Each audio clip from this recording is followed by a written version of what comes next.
এই তো মায়ের থেকে মাসির দরদ বেশি হয়ে গেল তো ভালো। শোন আরিয়ান, রাজ এখানের কোনো কিছুই চেনে না।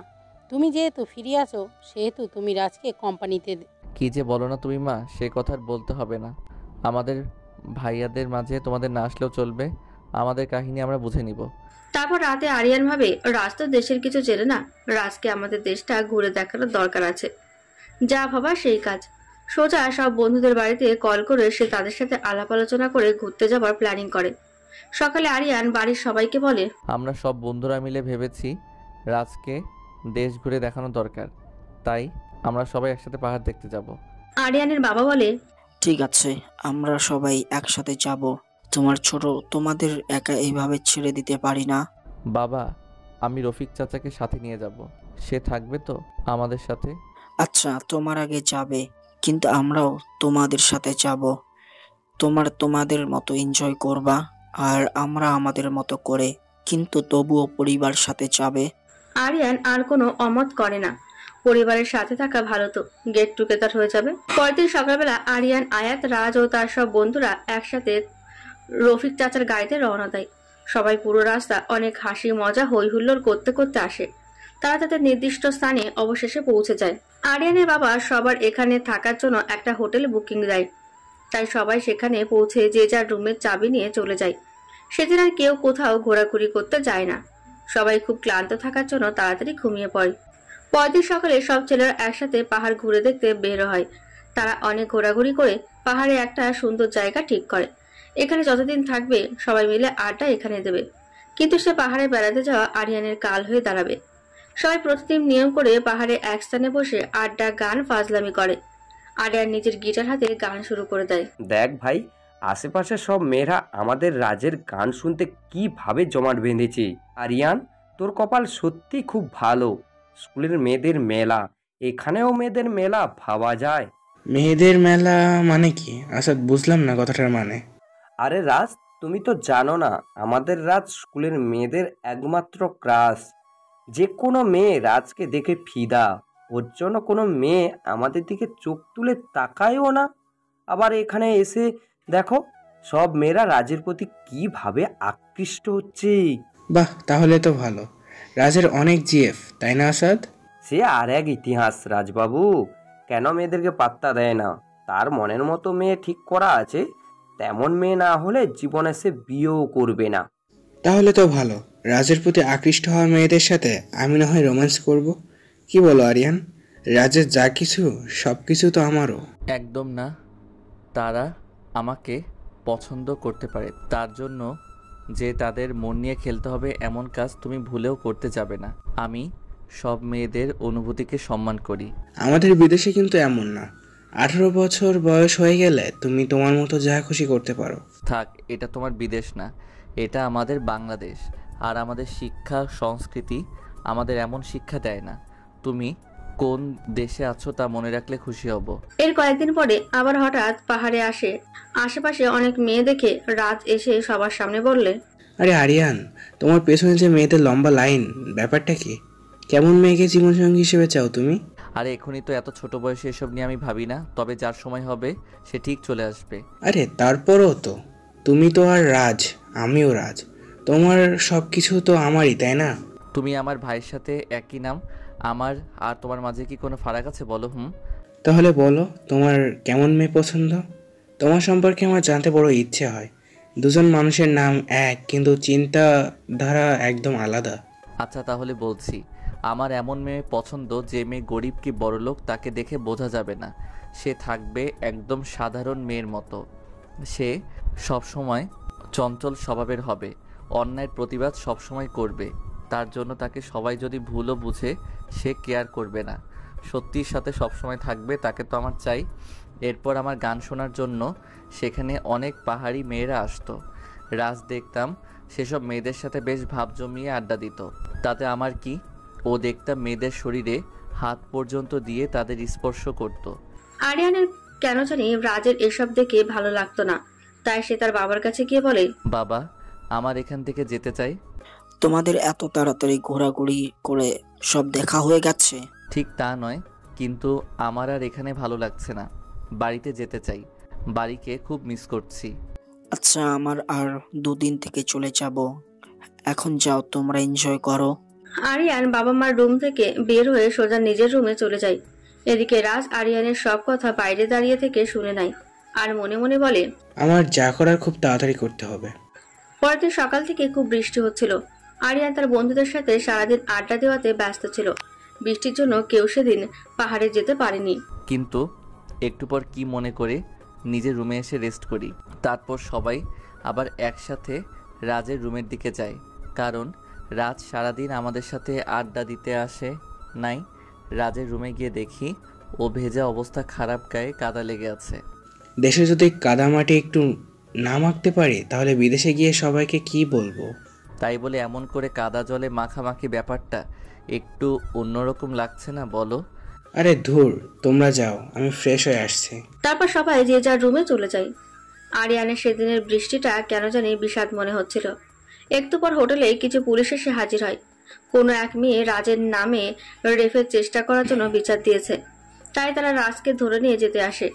রাজের সামনে গিয়ে পুলিশ জিজ্ঞেস করে রাজের রুম কোনটা। রাজ তাদেরকে আরিয়ানের রুম দেখিয়ে দেয়। এদিকে রাজ গিয়ে মামা মামিকে বলে, তাড়াতাড়ি চলো সবাই, আরিয়ানকে পুলিশ ধরে নিয়ে যেতে আসছে। ও নাকি কোন মেয়েকে রেপ করার চেষ্টা করছে। আমার ছেলে এমন কাজ করতে পারে না। কি পারে আর না পারে তা তোমার ছেলে জানে। পুলিশ বিনা কারণে তোমার ছেলেকে ধরতে আসেনি। আরিয়ানকে পুলিশ হাতে হাতকড়া পরিয়ে ধরে নিয়ে যাচ্ছিল, তখন ওর বাবা মা সেখানে আসে। আরিয়ান বলে, বাবা মা, বিশ্বাস করো আমি এমন কিছু করি নাই। এদের কোথাও ভুল হচ্ছে, প্লিজ তাদের তোমরা বোঝাও। আরিয়ানের বাবা পুলিশের সাথে কথা বলে। পুলিশেরা বলে, মেয়েটা আপনার ছেলের নাম বলেছে আর এইখানে প্রতিদিন সে গান করে। এর থেকে বড় প্রমাণ আর কি চাই আপনাদের?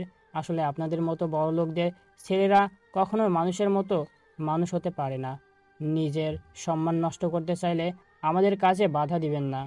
আমার ছেলে যদি অন্যায় করে থাকে তাহলে শাস্তি দিন, আমরা এইসবের মাঝে নাই। বলে সে তার বউয়ের হাত ধরে চলে যায়। আরিয়ানের বন্ধুরা সবাই কেমন যেন একটা দৃষ্টিতে ওর দিকে তাকিয়ে আছে। মনে হয় সে কোনো বড় সাজাপ্রাপ্ত আসামি।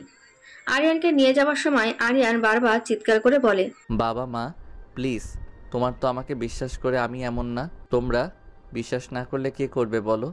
তারপর আরিয়ানকে থানাতে এনে কারাগারে বন্দি করে রাখে। আমি সারা রাত জেলখানাতে বন্দি ছিলাম।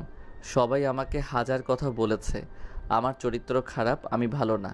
আমার পরিবারের কেউ একবারের জন্য আমাকে সে রাতে দেখতে আসে নাই। তাদের নিজের সন্তানের উপর এতটুকু বিশ্বাস নেই ভাবা যায়। আমি সেদিন সারা রাত নিজের রাজ নামের উপর রাগ করি। আমার নিজের উপর খুব ঘৃণা হয়।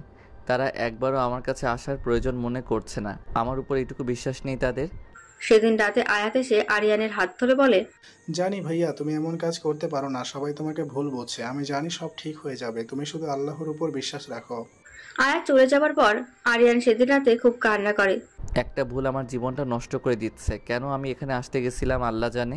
পরদিন সকালে সেই মেয়েটা আর তার পরিবার আসে। এই ছেলে কেন?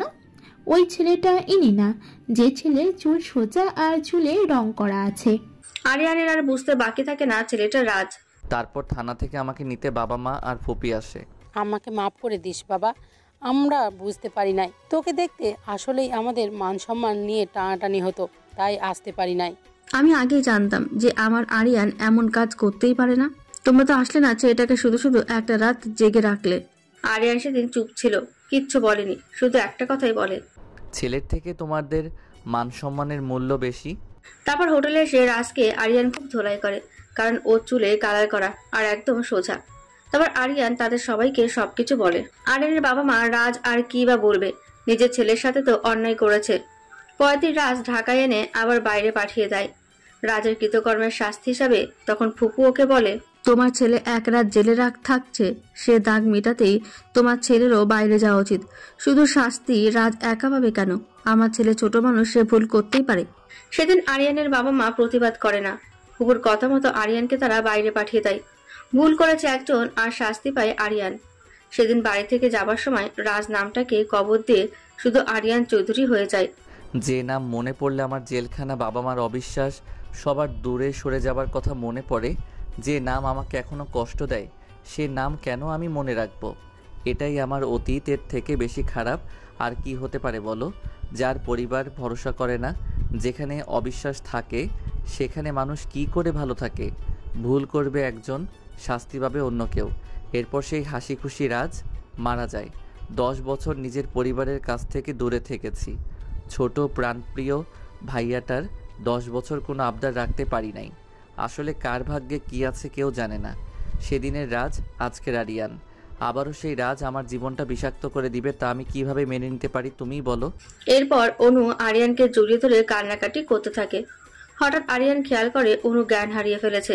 আরিয়ান অনুকে নিয়ে তাড়াতাড়ি বাড়িতে চলে আসে। রাস্তায় আসার সময় আয়াতকে কল দিয়ে বাড়িতে আসতে বলে। আয়াত বাড়িতে এসে তাকে অনু অজ্ঞান হয়ে আছে। আয়াত আরিয়ানকে বলে, ভাবির এমন অবস্থা কি করে হয়েছে? কান্নাকাটি করতে করতে দেখি সেন্সলেস হয়ে গেছে। তেমন কিছু হয়নি ভাবির, অতিরিক্ত টেনশন আর শরীর দুর্বল, তাই জ্ঞান হারিয়ে গেছে। নিয়মিত খাওয়া দাওয়া করলে আরেকটু বিশ্রাম নিলে ঠিক হয়ে যাবে। তুই ঠিক বলছিস তো, নাকি হাসপাতালে নিয়ে যাব?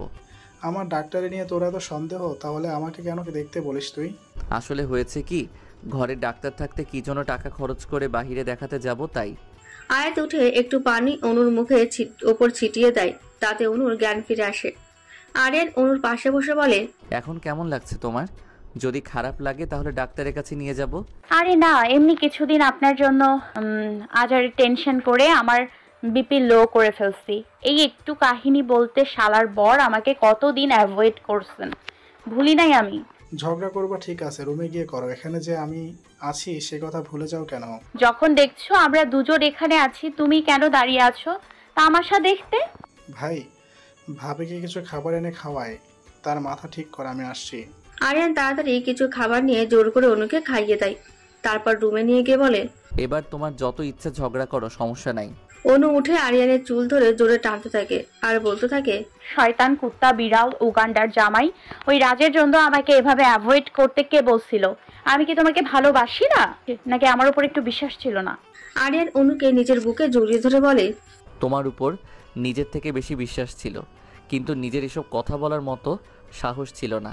ওই রাজকে তো আমি মজা দেখাবো। না থাক, তুমি রাজের পিছনে লাগতে যাবে না।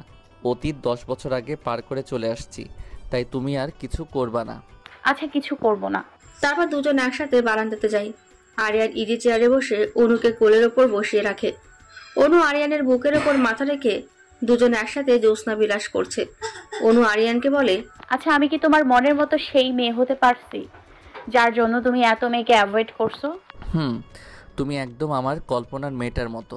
তোমার কথা বলার স্টাইল, তোমার সাধারণ মানুষের মতো চলাফেরা করা, না ইগো দেখানো, একদম আমার মন ছুঁয়ে গেছে। সেই জন্যই তো সেদিন ফুপির কথার উপর দিয়ে গিয়ে ইচ্ছা করে তোমাকে বিয়ে করেছি। জানি তুমি হয়তো আমাকে মেনে নিবে না, কিন্তু দেখো শেষ পর্যন্ত আমাকে তুমি মেনে নিয়ে আপন করেছো। আই রিয়েলি লাভ ইউ জান। অনুর কোনো উত্তর না পেয়ে আরিয়ান অনুর মাথায় হাত বুলিয়ে বুঝতে পারে অনুর ঘুম। আরিয়ান অনুকে কোলে করে বিছানাতে নিয়ে যায়। তারপর লাইট বন্ধ করে দুজন ঘুমিয়ে যায়। সকালে ঘুম থেকে উঠে অনু গোসল করে আজ একটা নীল রঙের শাড়ি পরে রেডি হতে থাকে। আরিয়ান ঘুম থেকে উঠে দেখে তার সুন্দরী বউ রেডি হচ্ছে। তাড়াতাড়ি আরিয়ান উঠে অনুকে পেছন থেকে জড়িয়ে ধরে ওর চুলের মাঝে মুখ ডুবিয়ে বলে, বাহ, অনেক সুন্দর স্মেল তো তোমার চুলের। বাথরুমে যে শ্যাম্পুর বোতল আছে না, এটা সেই শ্যাম্পুর সুগন্ধি যা আপনার চুল দিয়ে বাহির হয়। থাক, হয়েছে, আর বলতে হবে না। একটু রোম্যান্স করতে দাও। এখন রোম্যান্স করার সময় নয়, তাড়াতাড়ি রেডি হয়ে নিচে আসুন, অফিসের জন্য লেট হয়ে যাচ্ছে। বলে ধাক্কা দিয়ে চলে যায়। আরিয়ান কি আর করবে, রেডি হয়ে নিচে যায়। খাবার টেবিলে বসে বলে, অনু, তোমার আর অফিসে যেতে হবে না, তুমি বাড়িতে কিছুদিন বিশ্রাম করো। আমি বাড়িতে বসে বিশ্রাম করি আর তুমি ওইদিকে সীমা অথবা দিশার সাথে প্রেম করো, তাই না? তোমার যা খুশি তুমি তাই করো, কিন্তু লাঞ্চ টাইমের পর আজ থেকে বাড়ি চলে আসবে, এটাই আমার শেষ কথা। এদিকে অনু অফিসে এসে নিজের কাজ করতে থাকে। হঠাৎ থেকে আরিয়ান দিশার সাথে হাসতে হাসতে কথা বলে কোথাও যাচ্ছে। আরিয়ানের এমন হাসাহাসি করে কথা বলাতে অনুর কেমন জানি রাগ রাগ লাগছিল।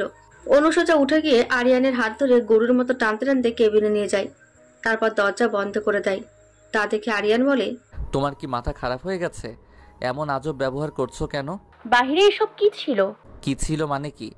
এখন তো কিছুই বুঝবে না। আমি তো পুরাতন হয়ে গেছি, নতুন সুন্দরী পিএকে পেয়ে তো আমাকে ভুলেই যাবেন, কিন্তু আমি আপনাকে ছেড়ে দিব না, মরে গেলেও না। আরিয়ান অনুর মরে যাওয়ার কথা শুনে তাড়াতাড়ি অনুর মুখ চেপে ধরে বলে, একদম মরার কথা বলবে না, তাহলে তোমাকে খুন করে ফেলবো।